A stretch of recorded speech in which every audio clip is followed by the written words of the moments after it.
Hey everybody, it's Josie. Welcome back to Cedar Creek Homestead. I hope all of you that have been under the weather are beginning to feel better. It's taken me about a week to get back at it.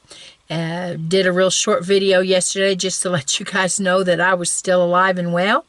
And now I thought I'd settle in and have a little conversation, spend a little bit of time with my friends and family here on YouTube tonight, and just discuss a few little things. And I've got a cup of coffee out here. I'm in the farm truck. It's a beautiful sunny day. Yesterday I was able to go out in the sun and get a little bit of vitamin D, and it felt wonderful out there in short sleeves, and it was up in the 60s, and which was wonderful. But today it's a little bit too chilly for that. It's in the 30s, nice and sunny, not too windy outside, but it's just simply too cold to sit out there, and I don't want to you push myself any more than I have to, and besides that, it's just too chilly to sit. So here I am in the farm truck today, and I've got a cup of coffee, and Cheyenne's in the house, and she's working on some paperwork, and baby Howie's fussy today, and so I thought, well, I better get some place where I'm not disturbing him, and he's not trying to out-talk me. And we're having a lot of fun with him, and he's doing really good. Cheyenne's a little bit under the weather still. And Blade, I told you, those of you that saw my video yesterday know that he had to go to the doctor. We weren't really sure. We were beginning to wonder if maybe we didn't have the virus or the flu. We weren't really sure. Because here in Oklahoma, they're having the numbers are up on the virus, and so we weren't really sure what we had. And Blade woke me up in the middle of the night, and his eyes were all inflamed really, really bad, and the whites of his eyes were horrible, and his eyes began to swell, and they were dry, and he didn't have any tears, wasn't anything. And I was already experiencing some problems with my eyes running, and I looked like I was crying constantly. So I just thought perhaps that was it, but his eyes kept getting worse, and he was in pain. And so wasn't really sure.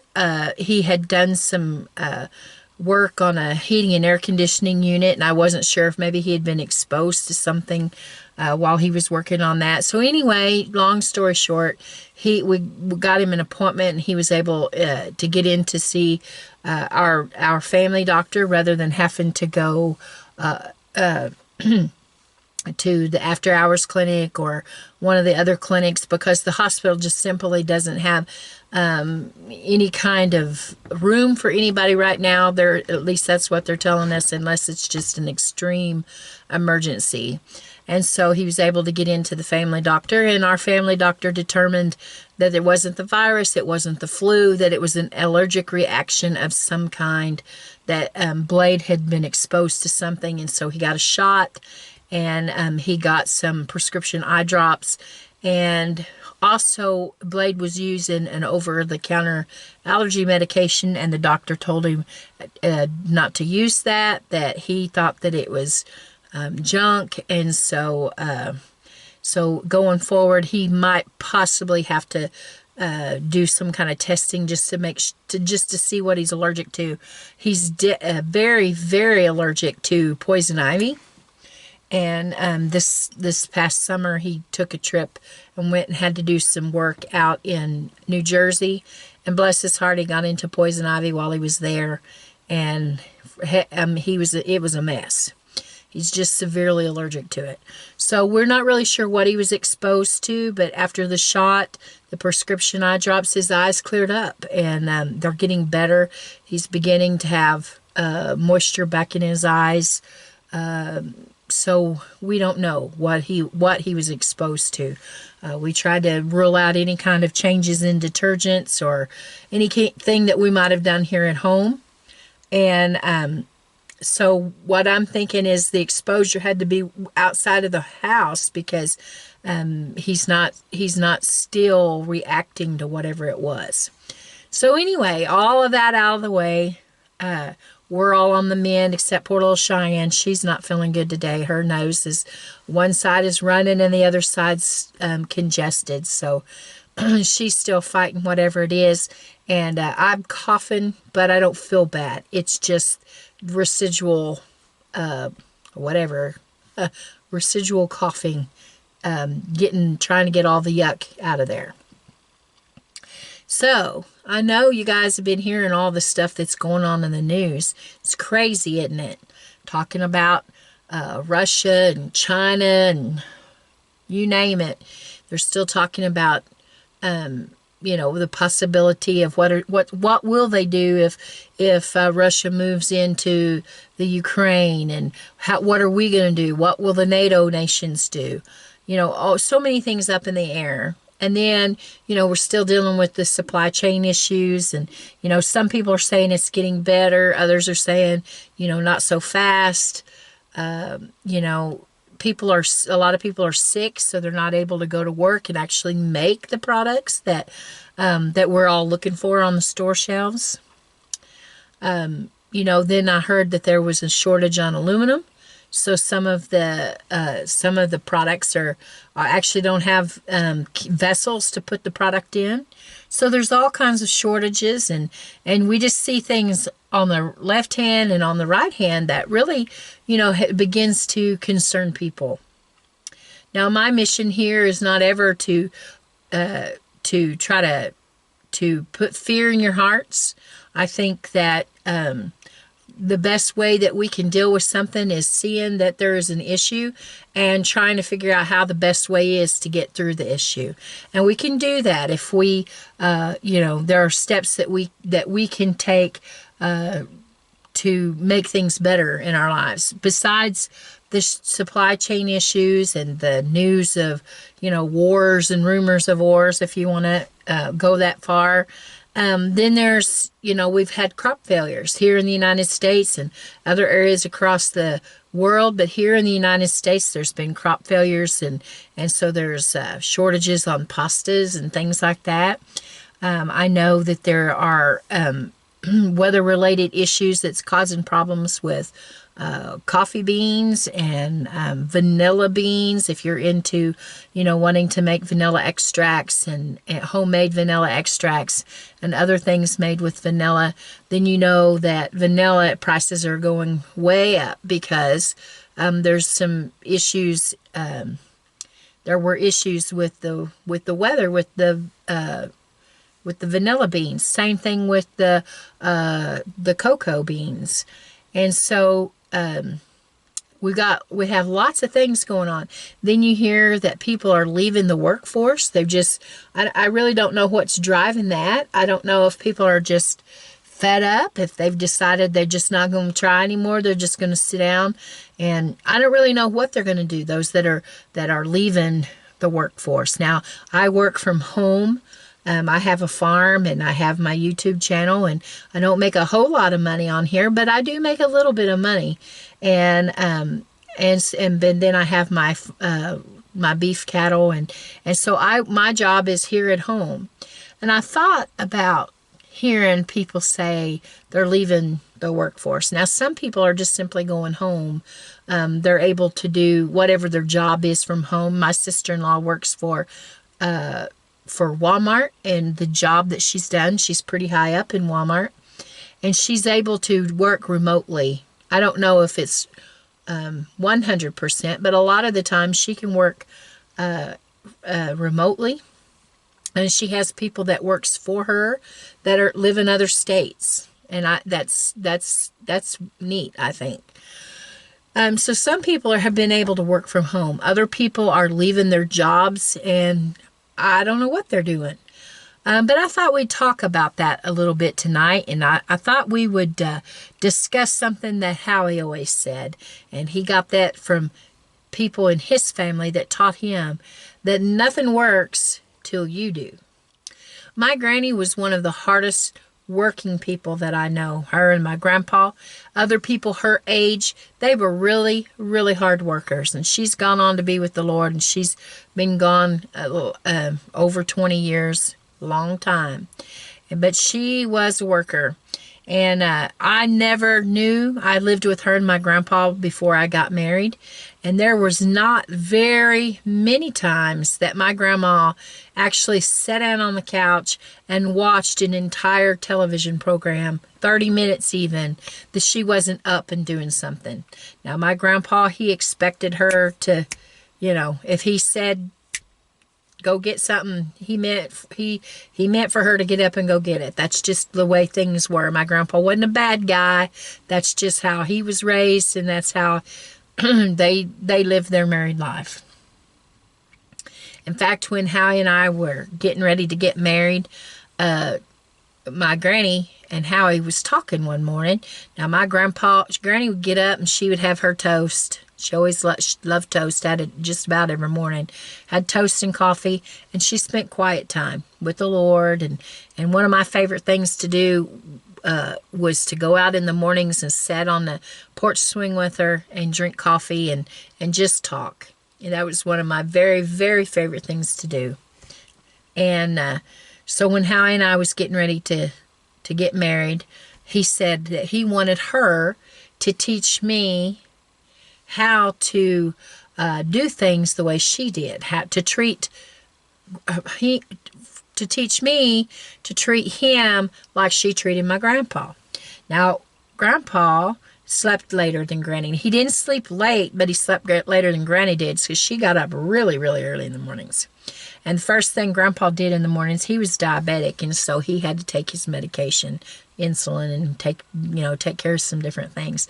But the very first thing when he woke up and realized he was ready to get up for the day, he would holler out my granny's name. He would holler out, Bernice! And that was her signal. He didn't have to tell her what he wanted. She knew he wanted a cup of coffee.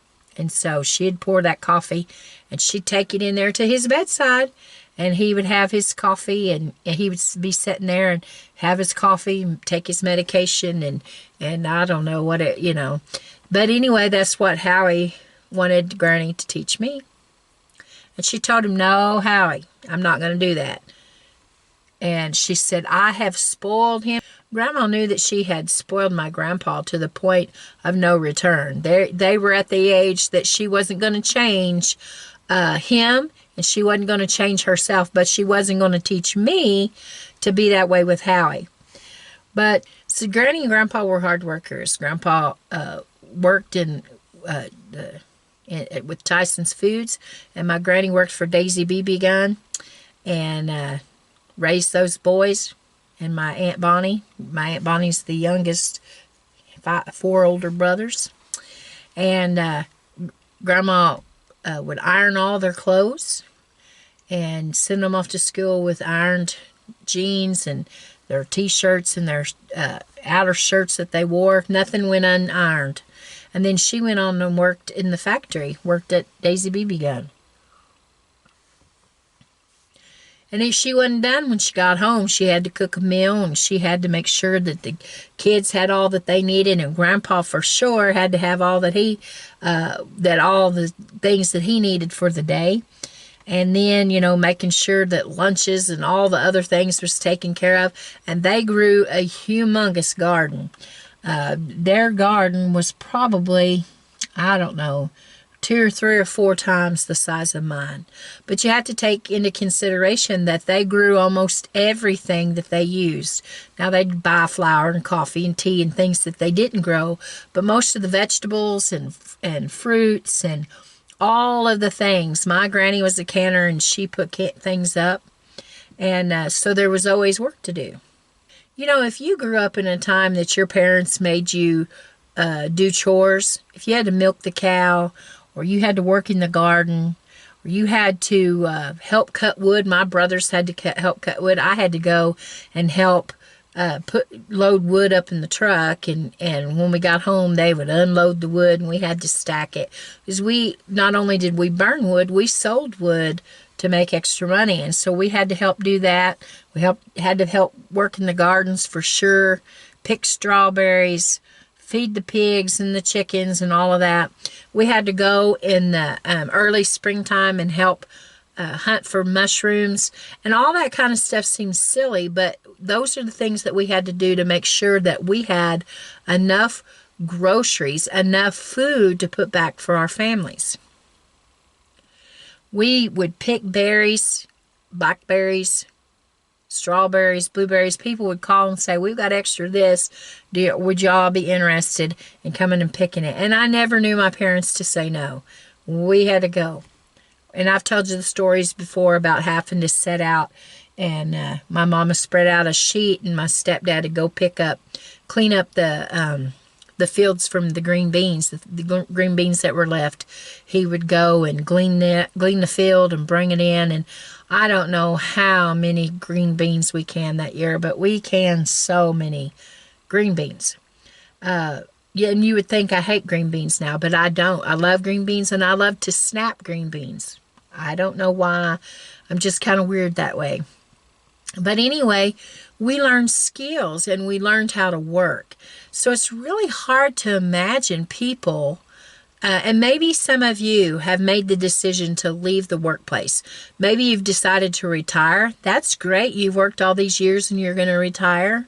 Maybe you've decided that you're coming back to the farm. So many people, when, in the 50s and the 60s and the 70s, and even recently, people have left the farms and they've gone to the cities. And maybe your family has decided to come back to the farm. So there was a necessity for you to leave your work and come this way, to either get a job here or to totally try to make it on the farm. It's important to know those skills. Now, Granny was not idle, and we don't need to be idle. Now, learning all those skills and putting them into play is an important thing today. If you know how to do those things, if you know how to garden, if you know how to sew, if you know how to build things. I wished I knew how to build things. I don't. I can make I can give it my, what do they say, college try, but it's probably going to be lopsided, but I'll try my best to build. I'm going to be totally honest with you. Here on the farm, when you see me trying to build something, it is something that I'm learning to do because it's a skill that I don't have as of yet. Is it needed on the homestead, on the farm? You betcha it is. But I'm thankful for the skills that I do have. All of the things that we're hearing today, the things that are scary, the things that might cause our hearts to pound a little bit harder, or our blood pressures to go up, or our anxiety to rise, because we just don't know. I've been thinking about that. We know for sure that we cannot depend on the government to come in and have all the answers for us. There's no way that they can.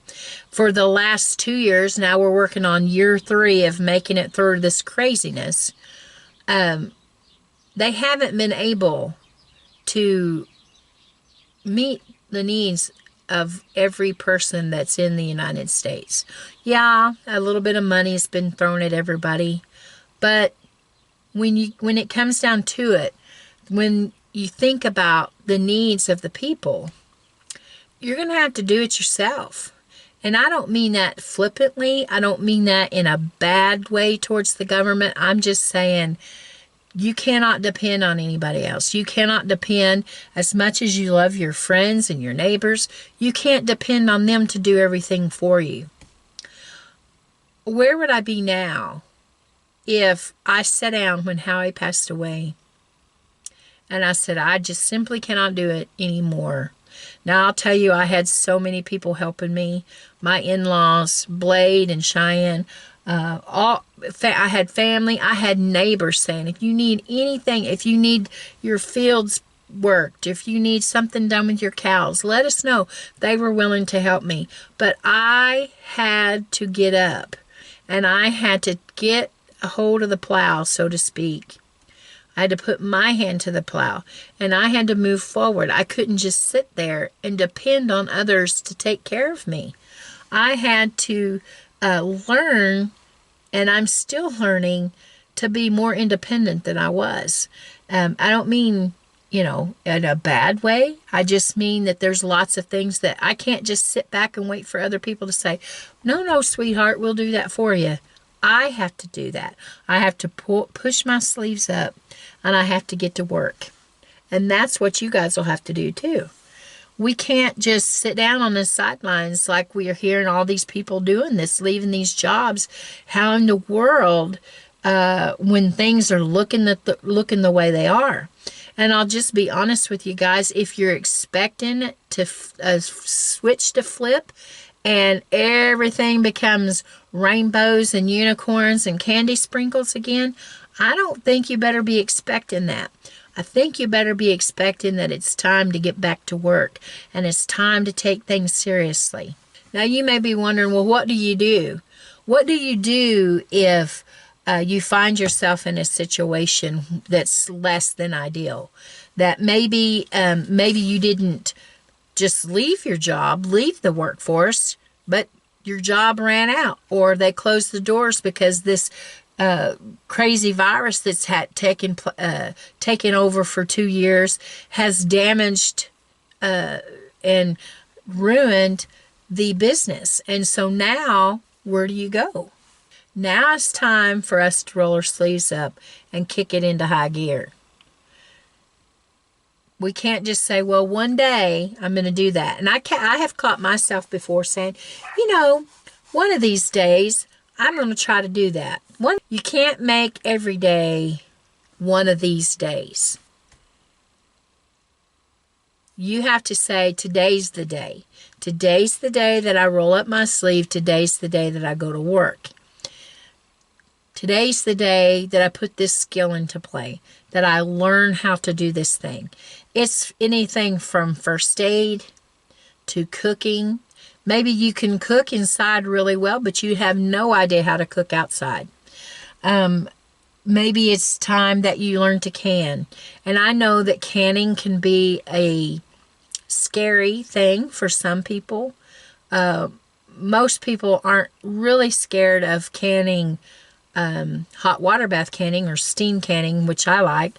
They're not really as scared of that as they are pressure canning. They're terrified to death of pressure canning. Well, I tell you that if you follow the rules, you follow the safe practices, and you do, if you have a canner and it's an approved canner, they have safety features built into them today that you don't have to worry about all the horror stories that you used to tell. There are rules that you have to follow, yes, but if you follow those rules, then everything will be okay with it. But it's time today. No longer can you say one day. We are living in the day right now. Remember that there is always something to do. Now, we don't like to hear that. I know people that, they get up and they go to work in the morning, they work their job, they come home in the afternoon, and that's it. Don't ask them to do anything else. They're going to turn the TV on, eat their supper, sit down, and they're going to just sit there. And then it's time to go to bed and get up the next morning and start it all over again. That's all they want to do. And I know people work and they're tired when they get home. I know that. But if you can get yourself to a place that even if you're so tired that you cannot go out and mow, of course, this time of year, you don't have to worry about that, but you're too tired to mow, or you're too tired to work in the garden, you're too tired to do those things that have to have our attention when we get home from our public job. Try to train yourself to do something with your hands. If you want to sit on the couch or in your recliner and watch television, well, find something that you're still doing productively with your hands while you're watching television. Now, for instance, here, if there's not anything this time of year, in the evening time, it's cold, it's darker, it is starting to get lighter now. But, in the winter, it's cold and it's darker, and, you just want to be in the house. Well, that's fine and good, but find a project. And a lot of the times this time of year, I'm crocheting something, or I'm shelling out pecans that we had cracked, or a good friend of mine gave me some pecans that were cracked and ready for me to pick out of the shells. And so that's a project that I can do that's adding to my pantry supply. It's something that is beneficial. Crocheting is beneficial. You can make from baby blankets to slippers to pot holders to all kinds of stuff that you can do. And you can sell those things and make money to add back into your farm or your homestead or your household where you can buy supplies for your house. I still have 2 5-gallon buckets of black-eyed peas that need shelled out. They're dry now. I picked them dry off of the vine. Things have been crazy, so I've set the beans back in a safe place where critters can't get them. And I can take those in the house and get a big bowl and take a handful of them in, or a couple handfuls of them in. And while I'm watching the news, I can shell out beans. There's really all kinds of things that you can do to make your work get done. You know, we have to watch our excuses about, I don't have the time, I don't have the money. And we don't want to seem callous towards anybody that says that they don't have the time, because our time is valuable. I know that. And people are stretched everywhere, running every direction. People have got their kids in all kinds of activities, or they're so busy themselves that they find themselves just running to and fro, trying to basically chasing their own tail like what a dog would do. Just, you know, trying their best to catch up with themselves, and they're never able to. And you know what? It's okay to say, I can't be involved in all those activities with all of this crazy stuff that's going on. We have to remember that there's always something to do, that it may seem overwhelming to us, but it's a necessity. We have to keep going. We have to keep trudging along, and we have to keep doing all that we can to prepare our household, prepare to make sure that we have for our households. Now, if you haven't started your pantry, if you haven't started putting stuff back, and believe me, there are people that say every day, y'all are crazy. Why are you doing that? You're hoarding. You're putting these things back, and there's not really a shortage. There's not really a need for that, but there really is. And if you'll listen to the news, even they will tell you the things. I've heard lately people saying, oh, well, they're just trying to do that so that you'll go out and buy more. Well, I don't believe that. I believe that there really are shortages. Are they temporary? They could be. They could be temporary shortages. But have you ever stopped and said, what if they're not? What if the shortages are not temporary? And like I said earlier, I'm not trying to scare anybody. I'm just trying to get you to think about preparing for your family.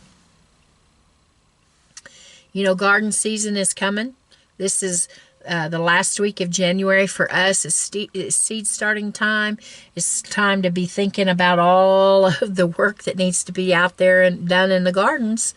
And it's prime opportunity if you have a place to garden, whether you have in-ground gardens like we do, raised beds like I'm going to be building and bringing it and showing you guys these mineral tubs that I've got that I showed you on a couple of videos back. Those are all be planted in. If nothing else, you've got containers that you can use at your house. If you don't have, you know, maybe you live in town and you don't have a garden. Well, listen, you can grow in a flower pot. You can grow in little spaces. Begin to look around and see on Pinterest and other places, have all kinds of ideas on vessels that you can use to grow things in. Now, maybe you're in an area that you could consider some small animals. Now, of course, where I live, and I live on a farm, so I've got cows. I have a lot of cows and calves, and I've got chickens and turkeys and guineas and quail. Rabbits are coming back. Pigs are coming this year. So I have those things. But you may not be able to have farm animals. You may live in an area. You may live in a HOA. You may live in a neighborhood. You may have a city code that says absolutely no roosters or chickens. no farm animals.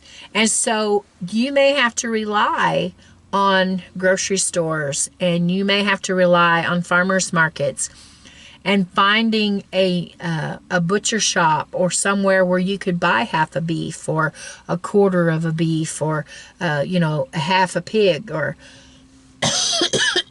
or chickens or whatever.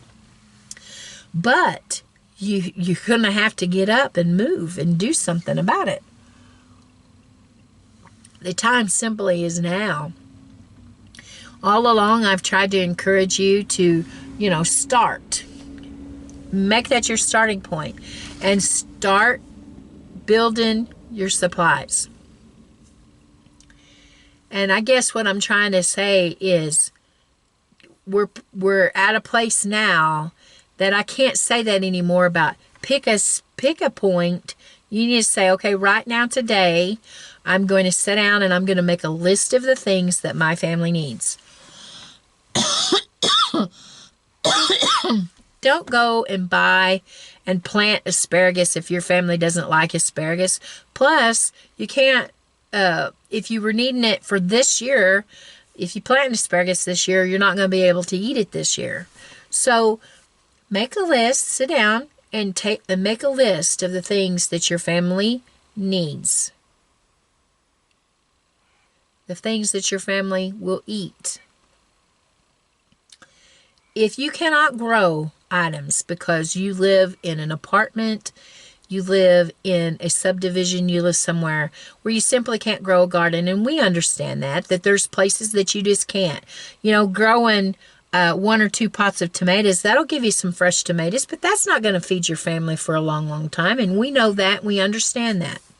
So don't beat yourself up about having to go to the store and buy things that your family will eat.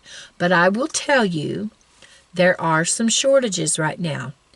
And I'm going to tell you some of the things that are on shortage. And some of you may be seeing this in your area of the country. These are some of the things that I'm seeing. It may not be but just temporary. But I'm telling you, the things that are going on right now are things that you need to use to push yourself to get up and to begin to look well to the ways of your household. If you need to go to the store and buy boxed food, don't let anybody make you feel guilty and say, well, you're just giving them all processed things. I would rather give them a box of macaroni and cheese to fill their tummies than them not have anything at all because you didn't prepare. Do what you can. Now, ultimately, time depending, you're going to start building things that you have a working pantry where you have flour and you have sugar and you have cornmeal and you have coffee and you have tea and you have meats and you have the ingredients to make breads, and you have the ingredients to make things that you don't have to depend on going and buying it at the store, that you can just pull it off your shelf and make it. Beans and rice, those are 2 great things, but those aren't the only things. Vegetables and fruits. I encourage you to get on Pinterest and start looking for recipes. Get on YouTube and start watching YouTube videos of what things people are cooking and baking and canning and putting back for their families. Don't just stay in the household or in the foods, though. You are, you need to also have other items that your family may need. If we can't get out and go to the grocery stores for whatever reason it might be. Think about your toiletries. Think about your toothpaste and deodorant and shampoo and soap and that kind of stuff. It can be overwhelming, but my advice would be is to make you a list. And then you can look at the things and say, okay, these are the things that are the most important things right now. Maybe you like something and it is a treat.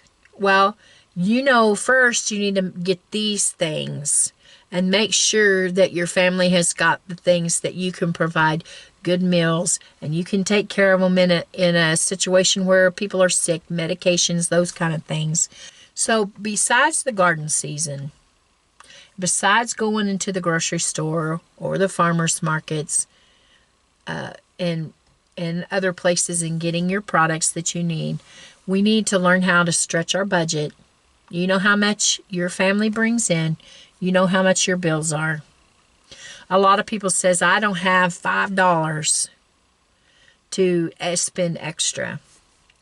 Well, sometimes we have to make hard choices. And Howie and I had to do it in our lifetime at different times. You have to look at what you spend your money on. And if you're looking at, these are things that I need to get for my family and put them up so that we have that in case anything was to happen. These are the things that I need to have so I can feed my family. These are the things that my family spends money on. It's not horrible to shut your cable off if you have to shut your cable off. We've had to do it several times in our life when we were first married. Howie would look at things. If things looked bad, if things looked rough, he began to cut from the budget. And some of those things that he cut were the very first thing that got cut was cable every time. Cable or satellite, whatever it is. We usually lived in places where we had satellite. So that was usually one of the first things that we got cut off. We usually always had internet because we had a business and we had to have that. But there was all kinds of other things. I did not have a fancy phone until this last year. I used a little old flip phone, and Howie bought I had a certain amount of minutes or whatever you call it. That's all I had, and that's all I wanted. You have to sometimes cut into your shoe budget. I know you guys don't like to hear that, but you have to cut into your shoe budget or your clothing budget. Begin to look at secondhand stores. Begin to use yard sales. There are ways to supply for your family, and the time to do it is now. Getting back to the shortages, I told you that I would share with you what I'm seeing here in my part of Oklahoma.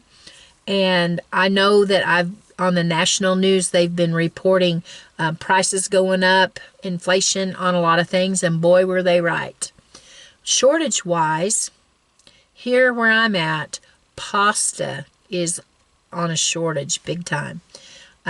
Spaghetti, elbow noodles, any kind of noodles is on shortage. That's at the big box store, and that's at our local grocery store. There was just a few choices here. Now I know some of you are going to say, well, at my store, and yes, I know that may not be the case. It is in every part of the country, but right now here, pasta is on shortage. Now pasta dough is easy to make. And you can make homemade pasta. Pasta that you buy from the store is relatively cheap, and I understand why people keep it, because there are lots and lots and lots of recipes that you can make for your family and fill their little tummies with different kinds of noodles.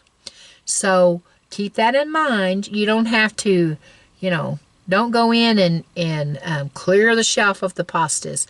But if you're somewhere, Dollar Tree, Dollar General, the grocery store, the big box store, and you see pastas, you might pick up an extra couple of packages and just put them back for your family. Now, I know at our store, yesterday, Cheyenne went, and she picked up spaghetti noodles, fettuccine noodles, and another kind of noodle, and they were 88 cents a package for our store brand. I don't care if they're store brand, and so we added some to our pantry. Another thing that is in short supply now is bottled water. I think perhaps it's just a supply issue, getting it from one point to another. But water is very vital. Water is a necessity. And so if you don't have any means besides bottled water, when you have a chance, I would pick up an extra case of bottled water. If you go to the grocery store once a week, I would pick up a case of water. The next week, if you go to the grocery store, I'd pick up another case of bottled water. Water is essential. Now, we've got means of water around here besides bottled water, but we do keep bottled water. I find that we drink a lot more water. Like when we're going out to different places or we're out on the farm, it's easy to grab a bottle of water, and we've got, we're drinking more water during the day and leaving other things alone. Plus, we use a lot of water with the baby. So anyway, pasta, bottled water. Another thing that I heard was coffee. So if you're a coffee drinker, I'm a coffee drinker. I love my coffee.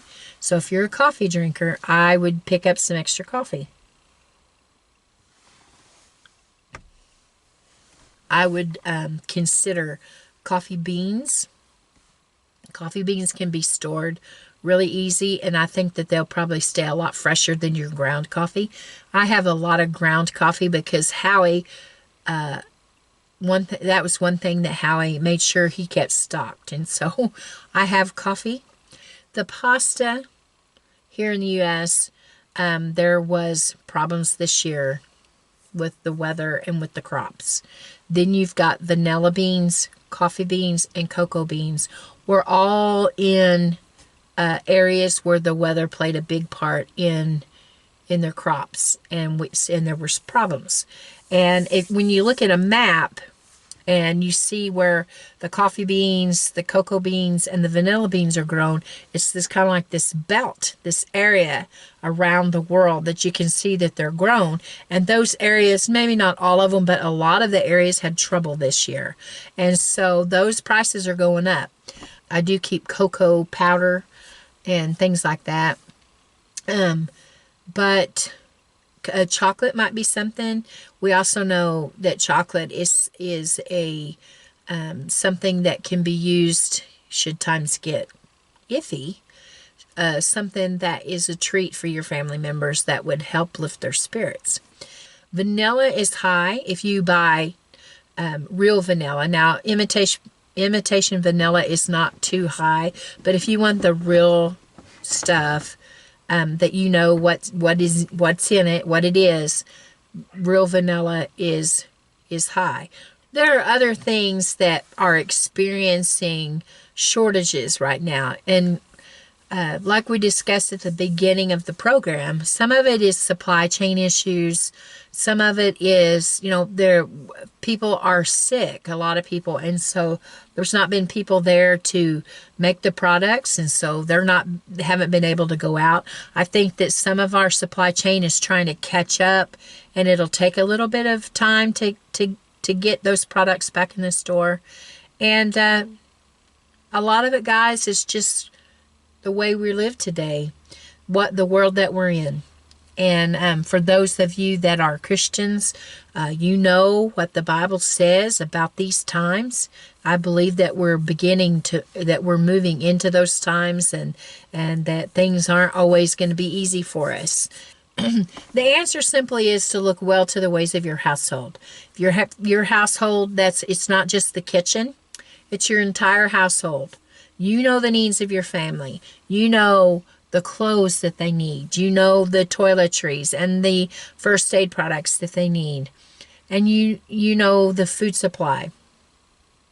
Make your list. Check it twice. Scratch out the things that don't make any sense for your family. We're in a time crunch. We've all this time, for years it seems like we've been saying, prepare, prepare, prepare. Now we're here that things are getting a little bit tougher for us. And we simply don't know what tomorrow brings. But if we know the Lord, we can rest assured that He's got us in the palm of His hand.